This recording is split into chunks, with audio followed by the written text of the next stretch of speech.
আজকের আমার ভিডিওটা মহিলাদেরকে নিয়ে, যে সমস্ত মহিলাদের বিবাহ শাদী হয়েছে এই মহিলাদেরকে নিয়ে আমার ভিডিও। আপনারা কি আপনার স্বামীর সংসারে সারা জীবন সুখে শান্তিতে থাকতে চান? স্বামী যে জিনিসটা পছন্দ করে ওই জিনিসটা আপনার বেশি বেশি করতে হবে। আপনি ঘরের স্ত্রীর মতন থাকবেন, স্ত্রীর সম্মান নিয়ে থাকবেন। আপনি যদি তার সাথে সাথে মুখে মুখে তর্ক করেন, বর্তমান সমাজের মধ্যে বড় সমস্যা হইলে এটা স্বামীর সব কাজে সহযোগিতা করবেন, তাহলেই দেখবেন আপনাদের দাম্পত্য জীবনের মধ্যে সুখ শান্তি আসবে। আর যদি একজন আর কিছু একজন লাগিয়েই থাকেন, জি বাংলা স্টার জলসার মতন একজন আর কিছু একজন লাগিয়েই থাকেন, তাহলে দেখবেন আপনার স্বামীর কাছেও আপনি ভালো থাকতে পারবেন না, আর স্বামী আপনাকে ভালো পাবে না। স্বামী আবার অন্য জায়গায় পরক্রিয়া করবে, আপনি আবার অন্য জায়গায় পরক্রিয়া করার চেষ্টা করবেন।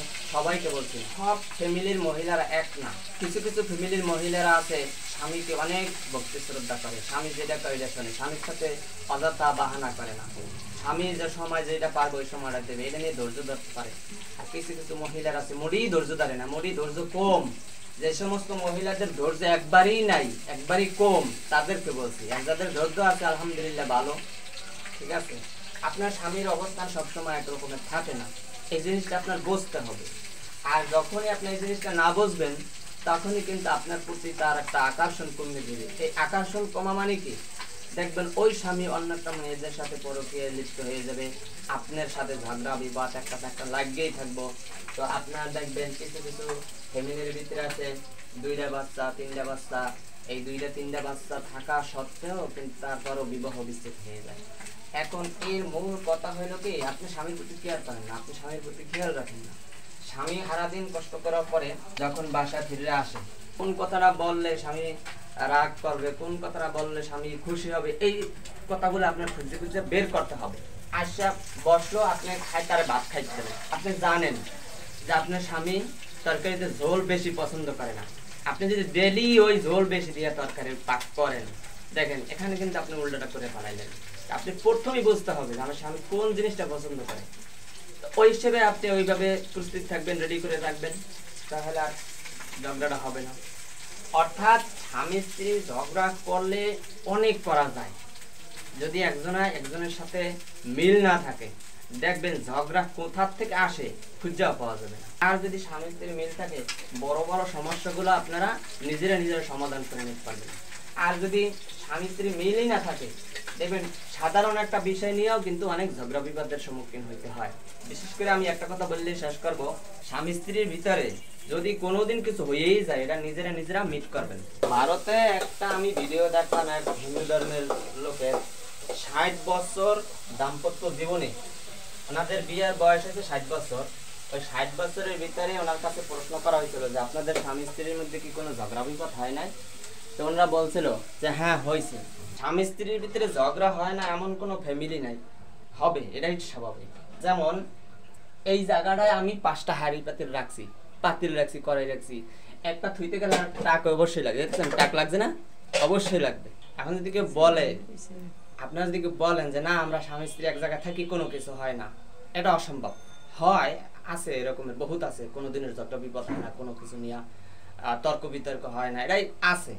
কিন্তু বেশিরভাগই হয়, এটাই স্বাভাবিক। কারণ মানুষের মন মানসিকতা সবসময় একরকমের থাকে না, যার কারণে একটু স্বাভাবিক হবে, এটাই স্বাভাবিক।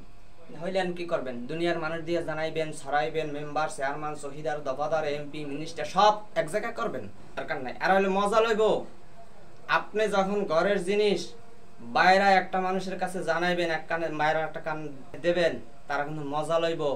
চেনেন, মজা লইতে সবাই পারে, সবাই চায়। আপনার ফ্যামিলিগত সমস্যা, আপনার গোপন জিনিস চায়, বাহিরের একটা কিছু কিছু মানুষ আছে এরা চায় শুনতে, কিন্তু টান দেওয়া যাবে না। এখন যদি আপনি বাহিরে সমস্যাগুলার কথা জানান আপনার কোনো লাভ নাই, সমস্যা হবো দুইজনের ভিতরে, সমাধান হবে দুইজনের ভিতরে। আর যেই কথাটা বলছিলাম যে ভারতের সেই হিন্দু ধর্মের যে এক লোকের কথা বলছিলাম যে 65 বছর দাম্পত্য জীবনে একদিন ঝগড়া বিবাদ হয় নাই, এই কথাটা আমরা দুজনে বলছে, স্বামী স্ত্রী বুড়া। তারপর সাংবাদিক জিজ্ঞাসা করছে তাহলে কোনোদিনই কি ঝগড়া বিবাদ হয় না? হয়, হয়েছে, কিন্তু ওই রকমের না, টুকিটাকি হয়েছে, আমরা দুইজনেই সামলাই নিয়েছি, দুইজনের মধ্যে আবার যেভাবে হোক দুইজনই মিট হয়ে গেছে। এখন আসেন আসল কথায়, আপনি আপনার স্বামী রাগ করছে, বিশেষ করে আমার এই কথাগুলো মহিলাদের উদ্দেশ্য করে। আপনার স্বামী রাগ করছে, এখন যদি আপনি স্বামীর কাছে যাই বলেন যে ভুল হয়ে গেছে বা, তাহলে আপনার তো মান সম্মান যাবে না, আপনার একটু অনেক সবের কাজ করলেন। এখন যদি আপনিও ওইভাবে গিট্টু লাগিয়ে বই থাকেন, স্বামীও গিট্টু লাগায় বই থাকে, তাহলে হইলটা কি করেন? স্বামীও গিট্টু লাগাইবে না, আপনিও গিট্টু লাগবেন না। দেখেন, স্বামী হলো পুরুষ মানুষ, পুরুষের মন মানসিকতা আল্লাহ তাআলা অন্যরকমের বানাই দিয়েছে, আর মহিলাদের মন আল্লাহ তাআলা এমনিই ছোট বানাই দিয়েছে। পুরুষের সাথে যদি আপনি টক্কর লাগাইয়া গিট্টু লাগাই বই থাকেন, তাহলে কিন্তু সমাধা হবে না। তার পাশের মানুষে জানবে, পাশের মানুষে জানলে আরো ক্লিক লাগাই দিব, ক্লিক লাগাইলে আপনাদের দাম্পত্য জীবনেই ক্ষতি হবে। তো এই ক্ষতিগুলা করবেন না। দ্বিতীয়ত হইলে ঝগড়া বিবাদ যদিও হয়, তাহলে আপনারা নিজেরা মিট করে নেবেন। আর আপনার স্বামী যেই জিনিসটা পছন্দ করে না, এই জিনিসটা একটু কম করার চেষ্টা করবেন।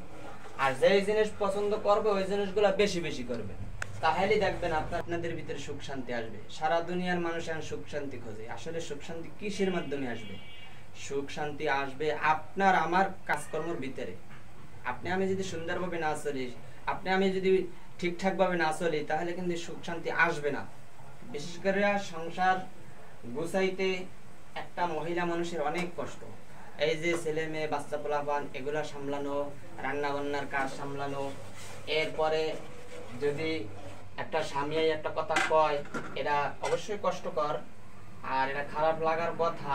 কিন্তু খারাপ লাগলো, আপনি তো স্বামীর করে আছেন। একটা জিনিস মাথায় রাখবেন, মহিলাদের কিন্তু স্থায়ীভাবে কোনো বাড়ি নাই। বাপের বাড়িও যে রকমের, বাপের বাড়িতে আপনি ইচ্ছে মতন চলতে পারবেন না। বাপের বাড়িতে যদি ইচ্ছে মতন চলতে চান, দেন আপনার বাপ ডাক লইবে, মা ডাক লইবে, যে তুমি মাইয়া মানুষ। দেখেন মাইয়া মানুষের কত জায়গায় ডাক পরে, দেখেন বাপে ডাক লইবে, তুমি মাইয়া মানুষ, তুমি বড় হয়েছে, এখন সাবধান চলতে হইব, মা এইভাবে বলবো। তারপর যাবেন স্বামীর বাড়ি, স্বামীর বাড়ি গেলে তো আরো কঠোর। স্বামীর বাড়ি যাইলেই একটা মহিলা মানুষ ইচ্ছে মতন চলতে পারে না। একটা ভদ্র ফ্যামিলির মহিলা মানুষ দেখবেন উল্টা পাল্টা চলতে গেলে ইচ্ছে মতন এক জায়গায় যাইলে স্বামীর কাছেই রাগ বাজে যাবে, আপনার শাশুড়ির কাছে বাজবে, ননদের সবার কাছে সবাই বাজে বাজে, যে না এটা আবার কম ধরনের সমাজ হবে। তো এটা কোনো সমাজ সাপোর্ট করে না। স্বামীর বাড়ি কিন্তু আপনার স্থায়ী না। যখন আপনার স্বামী মারা যাবে, তখন আপনার ছেলেরা বলবে যে মা তুমি আন ভালোই চলো, তুমি আন ইচ্ছে মতন চললো না। দেখেন, স্বামী মহিলাদের কোনো বাড়ি কোনো জায়গাটাই কিন্তু একটা নিজের দাবি করা যায় না, এটা পরে থেকে যাবে। আপনারা একটা জিনিস পারবেন, স্বামীর সংসারে এসে যদি আপনার স্বামীর মন জয় করে, স্বামীর ফ্যামিলির ভিতরে যারা আছে এদের মন জয় করে যদি আপনারা চলতে পারেন, পরকালে যদি আপনার স্থায়ী একটা জান্নাত আল্লাহ তাআলা দেয়, যারা মুসলিম তাদেরকে আমি বলছি, তাহলে আপনার ওই জায়গাটা হবে স্থায়ী। এছাড়া দুনিয়া আপনারা স্থায়ী কোনো আশা করবেন না। আমার যদি কোনো জায়গায় ভুল হয়, আপনারা কমেন্ট করে জানাবেন যে ভাই আপনার এই জিনিসটা ভুল হয়। যেমন আমি রান্নার ভিডিও করতেছি, আপনারা যদি বলেন যে ভাই আপনার রান্না এইভাবে করলে ভালো হয়, ওইভাবে করলে ভালো হয়, আপনার এটা ভুল হইতেছে, এটাতে আমি বেজার হব না, তা আমি খুশি হব। আপনারা ভুল যদি কেউ কেউ ধরে, তাই বেজার হওয়ার কিছু নাই, খুশি হব।